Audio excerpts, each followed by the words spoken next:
Hello friends, good morning. Welcome back to my channel. Free ಬಸ್ಸಲ್ಲಿ ಪ್ರಯಾಣ ಮಾಡೋಂಥ ಮಹಿಳೆಯರಿಗೆ ಸರ್ಕಾರದಿಂದ ಒಂದು ಹೊಸ ರೂಲ್ಸ್ ಜಾರಿಯಾಗಿದೆ.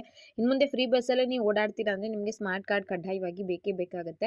ಸೊ ಸ್ಮಾರ್ಟ್ ಕಾರ್ಡ್ಗೆ ಅಪ್ಲೈ ಮಾಡೋದು ಹೇಗೆ ಮತ್ತು ಪ್ರೋಸೆಸ್ ಯಾವ ರೀತಿ ಇರುತ್ತೆ, ಕಂಪ್ಲೀಟ್ ಇನ್ಫಾರ್ಮೇಷನ್ ಈ ವಿಡಿಯೋದಲ್ಲಿ ನಿಮಗೆ ಸಿಗುತ್ತೆ. ಮೊದಲನೇ ಬಾರಿ ಚಾನಲ್ ನೋಡ್ತಾ ಇದ್ದರೆ ಇಲ್ಲಿವರೆಗೂ ಸಬ್ಸ್ಕ್ರೈಬ್ ಮಾಡ್ಕೊಂಡಿಲ್ಲ ಅಂದರೆ ದಯವಿಟ್ಟು ಸಬ್ಸ್ಕ್ರೈಬ್ ಮಾಡ್ಕೊಳ್ಳಿ. ಕರ್ನಾಟಕ ಸರ್ಕಾರದಲ್ಲಿ ಒಟ್ಟು 5 ಗ್ಯಾರಂಟಿ ಸ್ಕೀಮ್ಗಳಿದ್ದಾವೆ. ಅದರಲ್ಲಿ ಮೊದಲಿಗೆ ಜಾರಿಯಾಗಿತ್ತೆ ಫ್ರೀ ಬಸ್ ಪ್ರಯಾಣ. ಅಂದರೆ ಮಹಿಳೆಯರು ಆಧಾರ್ ಕಾರ್ಡ್ನ ತೋರಿಸ್ಬಿಟ್ಟು ಕರ್ನಾಟಕದ KSRTC ಆಗಿರ್ಬೋದು, BMTC, ಈಶಾನ್ಯ, ವಾಯುವ್ಯ ಎಲ್ಲ ಕರ್ನಾಟಕ ಸಾರಿಗೆ ಬಸ್ಗಳಲ್ಲಿ ನೀವು ಫ್ರೀಯಾಗಿ ಪ್ರಯಾಣನ ಮಾಡಬಹುದಿತ್ತು. ಇದನ್ನ ಜಾರಿಗೆ ಮಾಡಿದಾಗೆ ಅವ್ರು ಹೇಳಿದ್ರು ಸ್ಮಾರ್ಟ್ ಕಾರ್ಡ್ನ ಕೊಡ್ತೀವಿ ಅಂತ.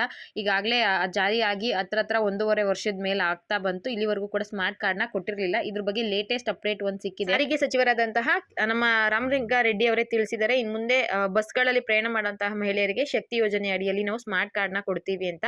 ಏನಕ್ಕೆ ಸ್ಮಾರ್ಟ್ ಕಾರ್ಡ್ ಅಂತ ಹೇಳಿದ್ರೆ, ಕಂಡಕ್ಟರ್ಸ್ಗಳದ್ದು ಒಂದು ಸ್ವಲ್ಪ ಮನವಿ ಇತ್ತಂತೆ. ಪ್ರತಿದಿನ BMTCಲಿ 40 ಲಕ್ಷಕ್ಕಿಂತ ಹೆಚ್ಚಿನ ಮಹಿಳೆಯರು ಪ್ರಯಾಣ ಮಾಡ್ತಾರೆ.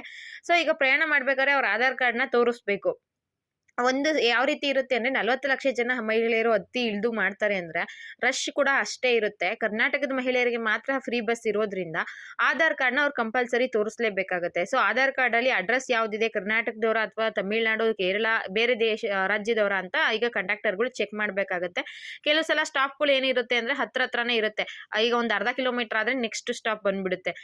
ಈಗ ಹೇಗೆ ಅಂದ್ರೆ ಬೆಂಗಳೂರಲ್ಲಿ ನೋಡ್ಕೊಳ್ಳಿ, ವಿಜಯನಗರ ಆಗಿದ ತಕ್ಷಣನೇ ಮನುವನ ಅಂತ ಬರುತ್ತೆ. ಒಂದು ಅರ್ಧ ಕಿಲೋಮೀಟರ್, 1 ಕಿಲೋಮೀಟರ್ ಕೂಡ ಡಿಸ್ಟೆನ್ಸ್ ಇರೋದಿಲ್ಲ. ವಿಜಯನಗರ ತುಂಬಾ ರಶ್ ಇರುವಂತ ಇದು ಸ್ವಲ್ಪ ಏರಿಯಾ ಕೂಡ ಅಷ್ಟೇ ಇಂಪ್ರೂವ್ಮೆಂಟ್ ಆಗಿರುವಂತ ಏರಿಯಾ. ಅಲ್ಲಿ ಜಾಸ್ತಿ ಜನ ಹತ್ತಿ ಇರ್ತಾರೆ. ಅವ್ರದ್ದೆಲ್ಲ ಆಧಾರ್ ಕಾರ್ಡ್ ಚೆಕ್ ಮಾಡ್ಕೊಳ್ಳೋಷ್ಟರಲ್ಲಿ ನೆಕ್ಸ್ಟ್ ಸ್ಟೇಜ್ ಬಂದಿರುತ್ತೆ. ಅಲ್ಲೊಂದಷ್ಟು ಜನ ಹತ್ಕೊಂತಾರೆ. ಕೆಲವು ಸಲ ಟಿಕೆಟ್ ಇನ್ನೂ ಹರಿದಿಲ್ಲ ಅಂದ್ರೆ ಅಲ್ಲಿ ಕಂಪ್ಲೇಂಟ್ ಕೂಡ ಆಗುತ್ತೆ. ಅಂದ್ರೆ ವೆರಿಫಿಕೇಶನ್ ಬಂದ್ರು ಅಂದ್ರೆ ಚೆಕ್ ಮಾಡೋರು ಚೆಕಿಂಗ್ ಅಲ್ಲಿ ಅವರು ಫೈನ್ ಕೂಡ ಕಟ್ಟಬೇಕಾಗುತ್ತೆ. ಸೊ ಈ ರೀತಿ ಇರೋದ್ರಿಂದ ಕಷ್ಟ ಆಗುತ್ತೆ ನಮ್ಗೆ. ಸ್ಮಾರ್ಟ್ ಕಾರ್ಡ್ ನ ಕೊಡ್ತೀವಿ ಅಂತ ಹೇಳಿದ್ರಲ್ಲ, ಅದೇ ಪ್ರೋಸೆಸ್ ಮಾಡಿ ನಮ್ಗೆ ಅಂತ ಅವರು ಮನವಿ ಮಾಡಿರೋದ್ರಿಂದ ಈಗ ಸಾರಿಗೆ ಇಲಾಖೆಯಿಂದ ಅಧಿಕೃತವಾಗಿ ಘೋಷಣೆನ ಮಾಡಿದ್ದಾರೆ. ಪ್ರತಿದಿನ 40 ಲಕ್ಷ ಜನ ಓಡಾಡ್ತಿರೋದ್ರಿಂದ ಅವ್ರೆಲ್ರಿಗೂ ಕೂಡ ಆಧಾರ್ ಕಾರ್ಡ್ ಚೆಕ್ ಮಾಡೋದಕ್ಕೆ ಕಷ್ಟ ಆಗುತ್ತೆ. ಅದಕ್ಕೋಸ್ಕರ ಸ್ಮಾರ್ಟ್ ಕಾರ್ಡ್ನ ನಾವು ಕೊಡ್ತೀವಿ ಅಂತ ರಾಮಲಿಂಗಾರೆಡ್ಡಿ ಅವರೇ ತಿಳಿಸಿದ್ದಾರೆ. ಇನ್ನು ಪ್ರೋಸೆಸ್ ಯಾವ ತರ ಇರುತ್ತೆ ಅಂದ್ರೆ, ಯಾವಾಗ್ಲಿಂದ ಇದು ಜಾರಿಗೆ ಬರುತ್ತೆ, ಹೀಗೆ ಅಪ್ಲೈ ಮಾಡ್ಬೇಕಂತ ನಿಮ್ಗೆ ಸಾಮಾನ್ಯವಾಗಿ ಈ ಪ್ರಶ್ನೆ ಬಂದೇ ಬರುತ್ತೆ. ಅದ್ರ ಬಗ್ಗೆ ಹೇಳೋದಾದ್ರೆ, ಸದ್ಯಕ್ಕೆ ಸ್ಮಾರ್ಟ್ ಕಾರ್ಡ್ ಕೊಡೋದು ಫಿಕ್ಸ್ ಮಾಡ್ಕೊಂಡಿದ್ದಾರೆ. ಕ್ಯಾಬಿನೆಟ್ ಅಲ್ಲಿ ಇದ್ರ ಬಗ್ಗೆ ಮತ್ತೊಂದ್ಸಲ ಚರ್ಚೆ ಮಾಡ್ತಾರೆ. ಕ್ಯಾಬಿನೆಟ್ ಬಂದು ಫೆಬ್ರವರಿ ತಿಂಗಳಲ್ಲಿ ಆಗುತ್ತಂತೆ. ಸೊ ಅದಾದ್ಮೇಲೆ ನೆಕ್ಸ್ಟ್ ಪ್ರೋಸೆಸ್ ಯಾವ ರೀತಿ, ಸ್ಮಾರ್ಟ್ ಕಾರ್ಡ್ ಸರ್ಕಾರನೇ ಕೊಡುತ್ತಾ ಅಥವಾ ನಾವೇ ಅಪ್ಲೈ ಮಾಡ್ಕೊಬೇಕಾ ಅದನ್ನು ಕೂಡ ತಿಳಿಸ್ತಾರಂತೆ. 90% ಗೌರ್ಮೆಂಟ್ ಕಡೆಯಿಂದಾನೇ ಸ್ಮಾರ್ಟ್ ಕಾರ್ಡ್ ಕೊಡಬಹುದು ಅಂತ ಹೇಳ್ತಿದ್ದಾರೆ. ಆನ್ಲೈನ್ ಅಲ್ಲಿ ಅಥವಾ ಆಫ್ಲೈನ್ ಅಲ್ಲಿ ಎರಡೂ ಕಡೆ ಅರ್ಜಿ ಹಾಕೋಕೆ ಬಿಡ್ತಾರೆ. ಸೇವಾ ಸಿಂಧು ವೆಬ್ಸೈಟ್ ಮುಖಾಂತರ ಆನ್ಲೈನ್ ಅರ್ಜಿ ಹಾಕಬಹುದು, ಅಥವಾ ನಿಮ್ಮ ಡಿಪೋಗಳಲ್ಲಿ ಇರುತ್ತಲ್ಲ, ಅದು ಬಸ್ ಪಾಸ್ ಕೊಡ್ತಾರಲ್ಲ ಆ ಕಡೆ, ಮತ್ತೆ ಗ್ರಾಮೀಣ ಪ್ರದೇಶ, ನಗರ ಪ್ರದೇಶ ಎಲ್ರಿಗೂ ಕೂಡ ಸಹಾಯ ಆಗ್ಬೇಕು. ಆ ರೀತಿಯಾಗಿ ಪ್ರೋಸೆಸ್ ಮಾಡ್ತೀವಿ ಅಂತ ಕೂಡ ರಾಮಲಿಂಗಾರೆಡ್ಡಿ ಅವರು ತಿಳಿಸಿದ್ದಾರೆ. 6 ಕೋಟಿ ಜನ ಏನಿದೀವಿ ಅದರಲ್ಲಿ 3.5 ಕೋಟಿ ಜನ ಮಹಿಳೆಯರೇ ಇರೋದ್ರಿಂದ ತುಂಬಾ ಜನಕ್ಕೆ ಅಪ್ಲಿಕೇಶನ್ ಹಾಕ್ಬೇಕಾಗುತ್ತೆ. ಯಾರಿಗೂ ಕೂಡ ಕಷ್ಟ ಆಗ್ಬಾರ್ದು, ಸಿಂಪಲ್ ಪ್ರೋಸೆಸ್ ಮಾಡ್ತೀವಿ ಅಂತ ತಿಳಿಸಿದ್ದಾರೆ. ಸೊ ಈಗ ಅವ್ರು ಕೊಡೋದಂತೂ ಕನ್ಫರ್ಮ್ ಆಯ್ತು. ಸ್ಮಾರ್ಟ್ ಕಾರ್ಡ್ ಯಾವ ರೀತಿ ಇರುತ್ತೆ ಅಂದ್ರೆ, ಅದು ಕೂಡ ಕೆಲವ್ರಿಗೆ ಡೌಟ್ ಇರುತ್ತೆ. ನಿಮ್ಮ ATM ಕಾರ್ಡ್ ಇರುತ್ತಲ್ಲ ಆ ತರ, ಅಥವಾ ಆಧಾರ್ ಕಾರ್ಡ್ನ ನೀವು ಚಿಕ್ಕದಾಗ ಕಟ್ ಮಾಡ್ಕೊಂಡ್ರೆ ಸ್ಮಾಲ್ ಸೈಜ್ದು ಸಿಗುತ್ತಲ್ಲ ಆ ರೀತಿಯಾಗಿ ಸಿಗುತ್ತೆ. ಸ್ಮಾರ್ಟ್ ಕಾರ್ಡ್ನ ನೀವು ಎಲ್ಲಿ ಬೇಕಾದ್ರೂ ಅದನ್ನ ತಗೊಂಡು ಕ್ಯಾರಿ ಮಾಡ್ಕೊಂಡು ಅದನ್ನ ತೋರಿಸ್ಬಿಟ್ಟು ಪ್ರಯಾಣನ ಮಾಡಬಹುದು. ಮತ್ತೆ ಇದಕ್ಕೆ ಡಾಕ್ಯುಮೆಂಟ್ಸ್ ಏನೇನ್ ಬೇಕಾಗುತ್ತೆ ಅಂದ್ರೆ, ಈಗ ಹೇಳಿರೋ ಪ್ರಕಾರ ನಿಮ್ಮ ಆಧಾರ್ ಕಾರ್ಡು ಬೇಕಿದ್ರೆ ಫೋಟೋನ ತಗೋಬಹುದು, ಅಥವಾ ಆಧಾರ್ ಕಾರ್ಡ್ ಅಲ್ಲಿ OTP ಬೇಸ್ ಮೇಲೆ ಏನಾದ್ರು ಮಾಡಿದ್ರು ಅಂದ್ರೆ ಆಧಾರ್ ಕಾರ್ಡ್ ಅಲ್ಲಿ ಇರೋ ಫೋಟೋನೇ ಆಟೋಮೆಟಿಕಲಿ ಬರುತ್ತಲ್ಲ, ಅದಕ್ಕೆ ಇದ್ ಮಾಡಬಹುದು ಅಂತ ಹೇಳಿದ್ದಾರೆ. ಆಧಾರ್ ಕಾರ್ಡ್ ಅಥವಾ ವೋಟರ್ ID ಕಂಪಲ್ಸರಿ ಬೇಕಾಗುತ್ತೆ ಅಂತ ಹೇಳಿದ್ದಾರೆ. ಇದಿಷ್ಟು ಫ್ರೀ ಬಸ್ಸಲ್ಲಿ ಪ್ರಯಾಣ ಮಾಡುವಂತಹ ಮಹಿಳೆಯರಿಗೆ ಬಂದಿರುವಂತಹ, ಅಂದ್ರೆ ಇದಿನ್ನೂ ಕಂಪ್ಲೀಟ್ ಆಗಿ ಜಾರಿ ಆಗಿಲ್ಲ. ನಾಳೆಯಿಂದಾನೇ ಸ್ಮಾರ್ಟ್ ಕಾರ್ಡ್ ತೋರಿಸಿ ಪ್ರಯಾಣ ಮಾಡಬೇಕು ಅಂತ ಏನೂ ಇಲ್ಲ.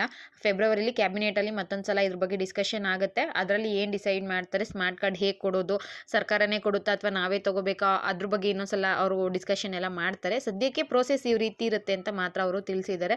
90% ಸ್ಮಾರ್ಟ್ ಕಾರ್ಡ್ನ ಕೊಡ್ತಾರೆ. ತುಂಬಾ ಈಸಿ, ಸಿಂಪಲ್ ಆಗಿ ನೀವು ತಗೋಬಹುದು, ಆ ರೀತಿ ಮಾಡ್ತೀವಿ ಅಂತ ಹೇಳಿದ್ದಾರೆ. ಜೊತೆಗೆ ಮಹಿಳೆಯರಿಗೆ ಒಂದ್ ಸ್ವಲ್ಪ ಹೆಲ್ಪ್ ಕೂಡ ಆಗಬಹುದು. ಕಂಡಕ್ಟರ್ ಜೊತೆಗೆ ಮಹಿಳೆಯರು ಕಿತ್ತಾಡೋದೆಲ್ಲ ಸ್ವಲ್ಪ ಕಮ್ಮಿ ಆಗಬಹುದು ಅಂತ ಕೂಡ ತಿಳಿಸಿದ್ದಾರೆ.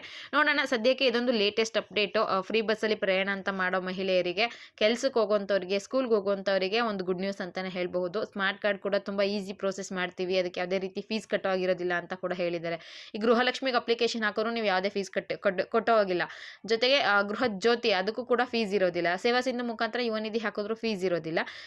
ಈಗ ಫ್ರೀ ಬಸ್ ವರ್ಕರ್ಸ್‌ಗೆ ಏನದು ಸ್ಮಾರ್ಟ್ ಕಾರ್ಡ್ ಕೊಡ್ತಾರಲ್ಲ ಅದಕ್ಕೂ ಯಾವುದೇ ರೀತಿಯ ಫೀಸ್ ಇರೋದಿಲ್ಲ ಅಂತ ಕೂಡ ಹೇಳ್ತಾ ಇದ್ದಾರೆ. ಸಿಂಪಲ್ ಪ್ರೋಸೆಸ್ ಆಗಿರೋದ್ರಿಂದ ನಿಮಗೆ ಆದಷ್ಟು ಬೇಗ ಸ್ಮಾರ್ಟ್ ಕಾರ್ಡ್ ಸಿಗಬಹುದು. ಇದಿಷ್ಟು ಸ್ಮಾರ್ಟ್ ಕಾರ್ಡ್ ಬಗ್ಗೆ ಮತ್ತು ಫ್ರೀ ಬಸ್ಸಲ್ಲಿ ಪ್ರಯಾಣ ಅಂತ ಮಾಡೋ ಮಹಿಳೆಯರಿಗೆ ಸರ್ಕಾರ ಕೊಟ್ಟಿರುವಂತಹ ಒಂದು ಹೊಸ ರೂಲ್ಸ್ ಆಗಿತ್ತು. ನಾನು ಕೊಟ್ಟಿರೋ ಇನ್ಫಾರ್ಮೇಷನ್ ನಿಮಗೆ ಯೂಸ್ಫುಲ್ ಆಗಿದ್ರೆ ದಯವಿಟ್ಟು ವಿಡಿಯೋಗೆ ಒಂದು ಲೈಕ್ ಮಾಡಿ. ಫಸ್ಟ್ ಟೈಮ್ ನನ್ನ ಚಾನಲ್ ನೋಡ್ತಾ ಇದ್ದರೆ ಸಬ್ಸ್ಕ್ರೈಬ್ ಮಾಡ್ಕೊಳ್ಳಿ. ಇದೇ ರೀತಿಯ ಯೂಸ್ಫುಲ್ ಇನ್ಫಾರ್ಮೇಷನ್ಗಳನ್ನ ನಾನು ತಿಳಿಸ್ತಾ ಇರ್ತೀನಿ. ಈಗಾಗಲೇ ಯಾರಾದರೂ ಸಬ್ಸ್ಕ್ರೈಬ್ ಮಾಡ್ಕೊಂಡಿದ್ರೆ ಅಂಥವ್ರೆಲ್ಲರಿಗೂ ಕೂಡ ತುಂಬ ಹೃದಯದ ಧನ್ಯವಾದಗಳು. Thank you for watching friends.